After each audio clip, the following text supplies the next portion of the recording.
Amid thousands of trainee doctors in Korea not returning to work for the fourth week in a row now, the government sends warnings in advance before their licenses get suspended. Military doctors and public health doctors are busy filling in their absence. President Yoon Suk-yeol vows to make the nation's Gangwon-do province as a global data powerhouse, seeking regional balance as he continues his policy debate with citizens. The names in the South Korean squad for the upcoming World Cup qualifiers have been unveiled, among which are Son Heung-min and Lee Kang-in, despite the recent controversy. It's March 11th, 2024. This is Newscenter. Good evening. Thank you for joining us. I'm Yoon Jung-min.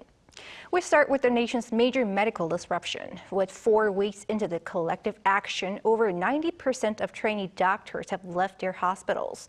The government accelerates sending warnings before punishment, while at the same time, it considers extended leniency. In the meantime, public health doctors are busy filling the gaps. Our Yoon has the latest. Despite return-to-work orders from the government, the collective walkout by trainee doctors continued for the fourth week in a row on Monday. Nearly 12,000, over 90% of trainee doctors, have left their places of work. On Monday, the government announced that as of last Friday, it had notified around 5,000 of them of pending administrative action, such as license suspensions. The health ministry says, however, that they are considering leniency for those who return before the administrative process is finalized. On that note, starting from Tuesday, a reporting center will be established to support and protect doctors who have returned to work or wish to do so. This is a step taken to prevent harm, including bullying, that medical professionals currently working and those hoping to return may experience. The government is committed to ensuring the safety of returning medical professionals. If needed, we will arrange alternative training opportunities in different hospitals and closely monitor for any potential negative consequences throughout the process. For a 4-week period starting Monday, the Ministry of Health and Welfare deployed a total of 158 personnel, including 20 military doctors and 138 doctors from public health centers to 20 general hospitals. Additional deployments will be considered next week if necessary. However, the absence of doctors from public health centers raises concerns in areas outside of the capital region, where people heavily depend on public health facilities. Minister Jeon said that they will pay attention to the potential medical gaps in those areas. In that regard, we will start by rotating existing staff and considering a two-step plan. When deploying an additional 200 public health doctors, we will prioritize areas to prevent any gaps. On Monday, Prime Minister Han Duck-soo visited Myeongji St. Mary's Hospital in Seoul for an on-site inspection in preparation for potential collective action by doctors.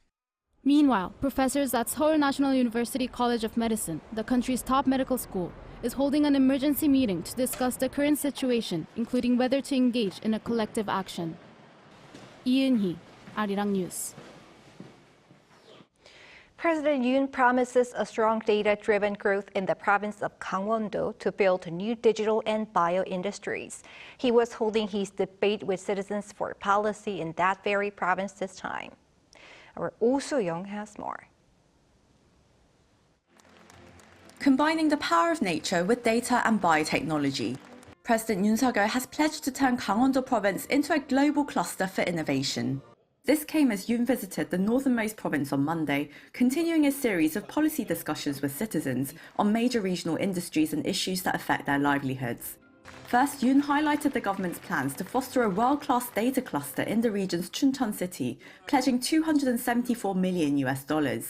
Powering the constant flow of data will be the waters of Soyanggang River, which will cool energy-intensive data centers, then flow to nearby smart farms for reuse. At a separate groundbreaking ceremony, Yoon pledged his support for the Gangwon Hydrothermal Energy Cluster, which will facilitate the operations. 친환경 무탄소 에너지 기술과 최첨단 데이터 기술이 시너지를 창출하는 멋진 성공 모델이 될 것입니다. 7,300여 개의 일자리를 만들어내고 춘천과 강원특별자치도 경제에 새로운 활력을 불어넣을 것입니다. Through such efforts, Gangwon would achieve its so-called 333 project to become a data capital in line with Yoon's electoral promise, aiming for 30,000 jobs, 3,000 companies, and 300% sales growth in digital industries. Based on the data industry, Yoon said Gangwon will also foster an innovation ecosystem in the field of biohealth. Having been designated this year as a global innovation special zone for healthcare data, firms will be free to innovate without regulatory restraint on health-related data and enjoy smoother verification and certification of their technologies. To attract researchers and entrepreneurs in medical, bio, and information technologies, Yoon further promised financial and regulatory support to build a corporate innovation park in Chuncheon City, with over 40,000 jobs expected to be created. The president said there are also plans to build a $174 million bio-industry complex and turn the coastal Dongyan and Samcheok cities into bases for hydrogen energy R&D and production. Not to neglect the sheer beauty of nature, Yoon pledged to grow Gangwon's tourism industry by adding cable cars that scales Horaksan Mountain by 2026 and ease regulations on forest areas to promote the province's iconic mountains. Lastly, addressing the region's infrastructural needs, Yoon promised to improve medical facilities and local hospitals to enable MRI and CT scans and connect cities across the province through high-speed railroads. 오수영, Arirang News. Amid recent controversy, South Korea's financial regulator today revealed guidelines for compensation to be given to investors suffering from reported losses related to Hong Kong-based equity-linked securities. This could be up to 100%, though some might receive nothing, based on a case-by-case evaluation. Park Go-nu explains more. The Financial Supervisory Service announced compensation guidelines on Monday, based on an investigation into 11 financial institutes launched 2 months ago regarding losses incurred from derivative products of equity-linked securities tied to the Hang Seng China Enterprises Index. Investors have lost around 1.2 trillion won, or roughly $900 million so far, but is expected to possibly jump to nearly $4.6 billion from approximately 400,000 products invested in as of last year, if the Hong Kong H index remains at the 5,600 points level. The financial regulator said some investors could receive up to 100% in compensation from financial institutions, but some would possibly get nothing. This will be based on which side bears the most responsibility, the financial institute selling the ELS or the investor buying into the product. Financial institutes will be evaluated on criteria including whether they were mis-selling the product by not giving the appropriate explanation. However, this will be counterbalanced by the individual investor's knowledge and understanding of the product. The financial firm is deemed liable for 100% compensation if it deliberately misled inexperienced investors. On the other hand, those customers with the knowledge and experience of high-risk investments could be considered 100% responsible themselves, and so would receive no compensation at all. Cases in between these parameters would be evaluated on a roughly 50-50 percentage point basis. The regulator said companies can reach autonomous negotiated settlements with investors, but those unwilling to do this could submit their case to a dispute mediation committee to be set up in the future. But as the guidelines and committee procedures are not compulsory, there is the possibility of multiple lawsuits if neither the investor nor the financial firm reach an agreement. Park Go-nu, Arirang News.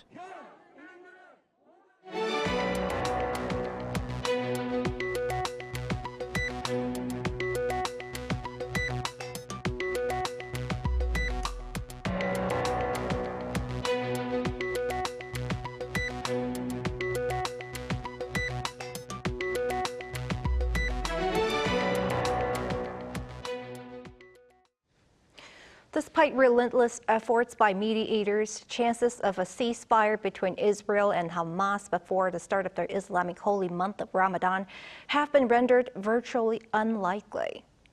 Shin Se-byuk reports. The chances of the Israel-Hamas conflict continuing into the holy month of Ramadan without a ceasefire have increased. With Ramadan set to begin on March 11th, the Islamic holy month could potentially see an escalation in the ongoing war. Israel and Hamas engaged in talks last month with mediators from the United States, Qatar, and Egypt regarding a ceasefire during Ramadan. However, these talks reached an impasse in Cairo. Israel was not present at those talks and cited the absence of a list of hostages and detainees to be released by Hamas as the reason for its non-participation. Hamas argued that compiling such a list before a ceasefire was unfeasible, as hostages are scattered throughout the Gaza Strip and are held by various armed factions, not solely by Hamas. The two parties have also not managed to narrow their differences on several crucial issues. Hamas is demanding the withdrawal of Israeli troops from Gaza and the initiation of talks for a permanent ceasefire, whereas Israel insists on the dismantling of Hamas and the rescue of hostages. The international community is particularly concerned about the Al-Aqsa Mosque in East Jerusalem, which for a long time has been a flashpoint for tensions. Traditionally, the site has been reserved for Muslim worship, with Jewish worshippers restricted to the Western Wall in Jerusalem Old City. While non-Muslims are usually allowed to visit, access is restricted during the last 10 days of Ramadan to prevent tensions between Muslims and Jews. These rules, however, have often been disregarded. During Ramadan, Palestinian residents and Arab Israelis have frequently locked the mosque doors, demanding religious freedom. In response, Israeli police have taken actions citing the maintenance of public order. Such actions have led to violent clashes, escalating to armed confrontations between Israel and Palestinian armed groups, including Hamas. As Ramadan is set to commence, tensions are expected to escalate, likely worsening the situation in the region. 신새벽 Arirang News. Meanwhile, over in Hollywood, Los Angeles played host to the world's oldest entertainment awards ceremony, the Oscars, and this year, Oppenheimer reigned over the stage. Choi Soo-hyun covers the highlights. The biggest night of the year in Hollywood has come to a close. The 96th Academy Awards took place on Sunday night local time at the Dolby Theatre in Los Angeles, hosted by the famous American comedian Jimmy Kimmel.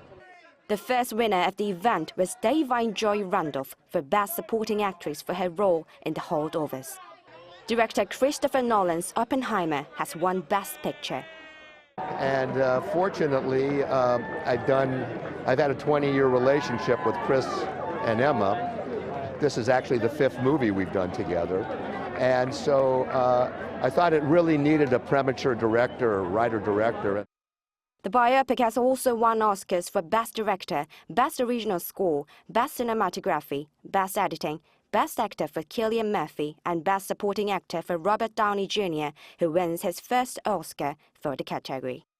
Oppenheimer was nominated for 13 awards, including Best Picture and Best Supporting Actress for Emily Blunt. The film has already swept other major films awards such as the BAFTAs and Golden Globes. Another noteworthy award is Best Actress. Emma Stone of Poor Things won the award, beating Lily Gladstone of Killers of the Flower Moon. Poor Things, directed by Yorgos Lanthimos, is one of the most talked about movies this Oscar season, with 11 nominations, while Lily Gladstone would have become the first Native American to win Best Actress. Meanwhile, Barbie, by director Greta Gerwig, last year's biggest box office hit, has 8 nominations and has won the Oscar for Best Original Song. The Best Original Screenplay award goes to Anatomy of a Fall, directed by Justin Triet, which beat Past Lives by the Korean-Canadian director Celine Song. Past Lives was also nominated for Best Picture. The Oscars are nominated and voted on by the Academy of Motion Pictures Arts and Sciences across 20 categories. Choi Soo-hyun, Arirang News.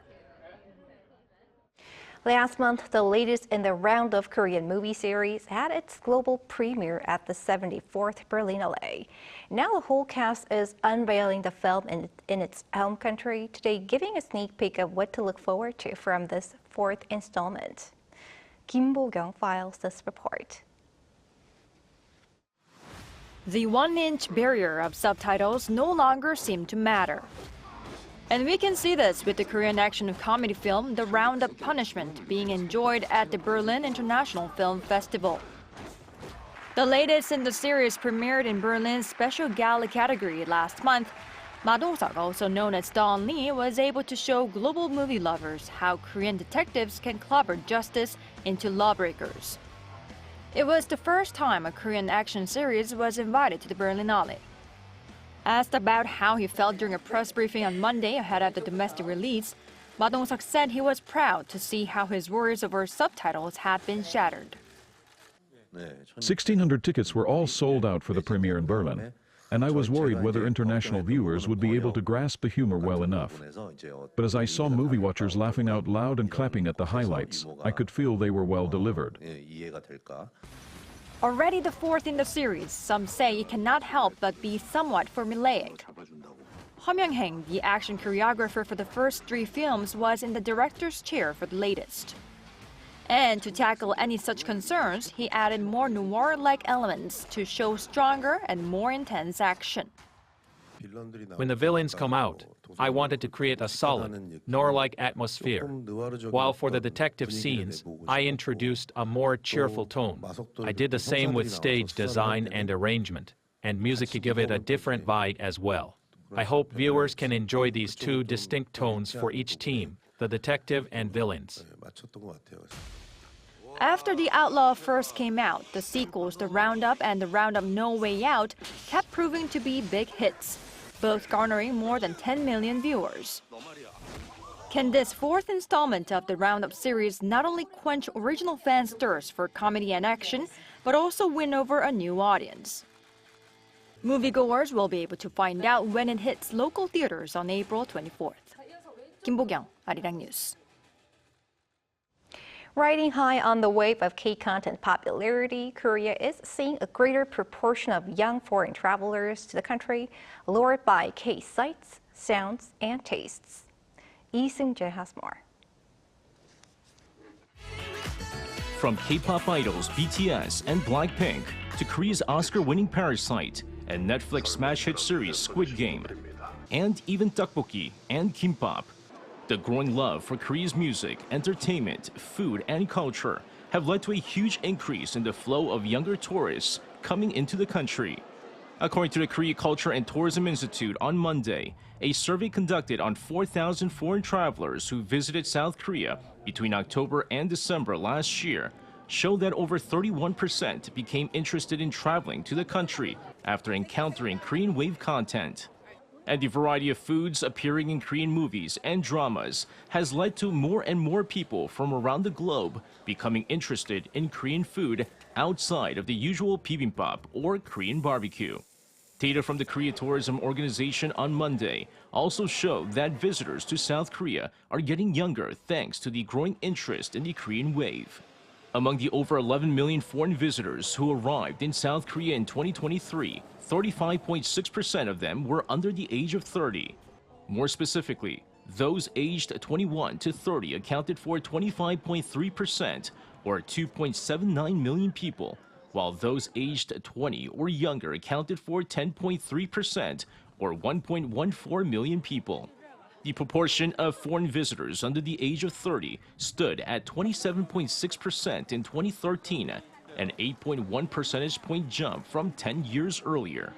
And to cater to the growing number of younger visitors to the country, the Culture Ministry, alongside the Korea Tourism Organization, are looking to bring even more foreign travelers into the country by targeting those interested in esports and K-beauty.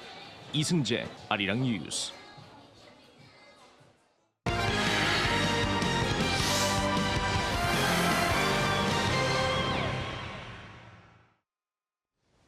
Time now to take a look at what's been happening in the world of sports. Joining us in the studio is our sports editor, Paul Need. Hello, Paul. Hello there.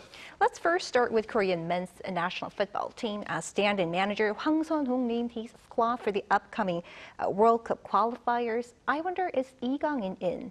Yes, he is in, despite Ping Pong Gate, as it became known, and his fallout with Son Heung-min. But the 23-man squad was announced on Monday morning ahead of South Korea's back-to-back World Cup qualification matches against Thailand on March 21st and 26th.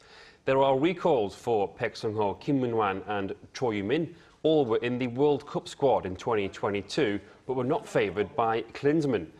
There's also a first call-up for Joo Min-kyu, who, despite having been the K-League's top scorer for the last few seasons, has never won a cap for his country. Oh Hyung-kyu is out, as is Hwang Hee-chan through injury. Hwang Sun-hong is also the under-23 team manager and will lead the team to the AFC Under-23 Asian Cup in April. Korea need to finish third to reach the Paris Olympics. And the national team captain, Son Heung-min, he had a productive weekend, a goal and 2 assists. Yes, and that goal actually takes him to 159 for Tottenham, which makes him the club's joint 5th all-time top scorer. He's now level with Cliff Jones, who played for the club between 1958 and 1968. Harry Kane is the all-time top scorer with 280. But Son's most recent goal came in the 91st minute to make it 3-0 in Tottenham's away win over Aston Villa on Sunday. The first of his 2 assists came in the 53rd minute to set up Brennan Johnson. The second came in the 94th for Timo Werner. Son now has 14 goals and 8 assists in the league this season. This means he has racked up 20 goal contributions in all competitions in each of the last 8 seasons. And sticking with football, I understand a record crowd watched Jesse Lingard making his debut for the FC Seoul. Yes, you're quite right. 51,670 fans were there for FC Seoul against Incheon United on Sunday at Seoul World Cup Stadium. This is a record paid attendance in K-League, beating the previous record of 45,007 from last year. It's also the biggest for a home opener. The previous best was set by Daegu FC in 2013 with around 39,000. But the match on Sunday ended 0-0 despite Lingard coming off the bench in the first half. Lingard was the main attraction, with fans lining up for hours just to buy his replica shirt. Meanwhile, 2 K-League teams meet in the Asian Champions League quarter-finals tomorrow with FIFA Club World Cup implications. If Jeonbuk beat Ulsan, then they qualify.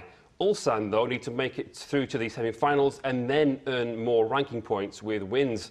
The first leg ended 1-1 with Song Min-gyu on target for Jeonbuk and Lee Myung-jae for Ulsan. And finally, to badminton, An Se-young has won the French Open. Yes, that's right. She won the women's singles title. In Paris on Sunday, An Se-young beat Akane Yamaguchi of Japan 2-1. This was her second title of the season, having also won the Malaysia Open on January 14th. It marks a successful return from injury, as she picked up a knee injury at the Asian Games last year and also had to withdraw from the Indian Open in January. Anne lost the first set and so came from behind to earn the win against her longtime rival. The venue itself will be used for the Paris Olympics in July, so it could be a good omen for An Se-young. Let's hope so. All right, thanks, Paul. I'll see you next week. Thank you.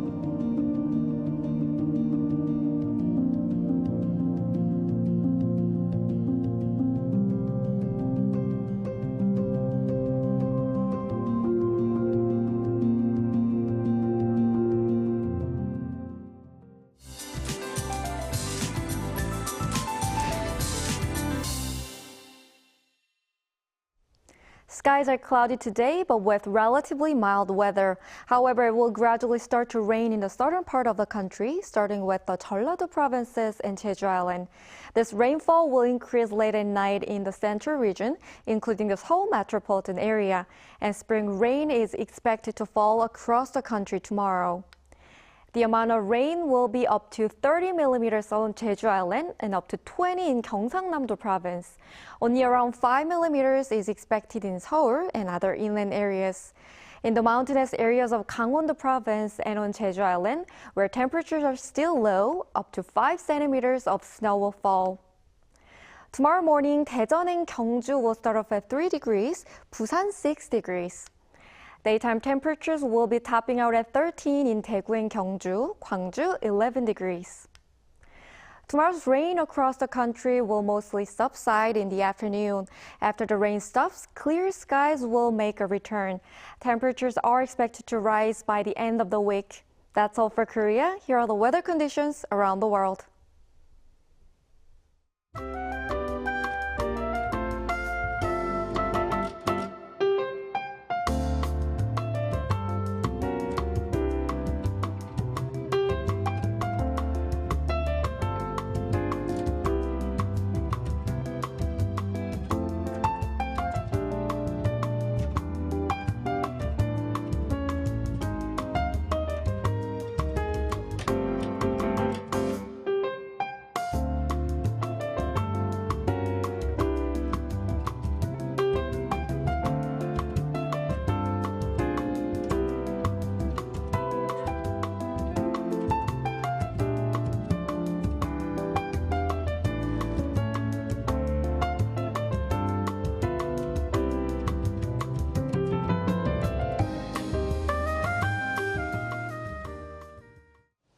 That is Newscenter for tonight. Thank you for watching. A panel session coming up.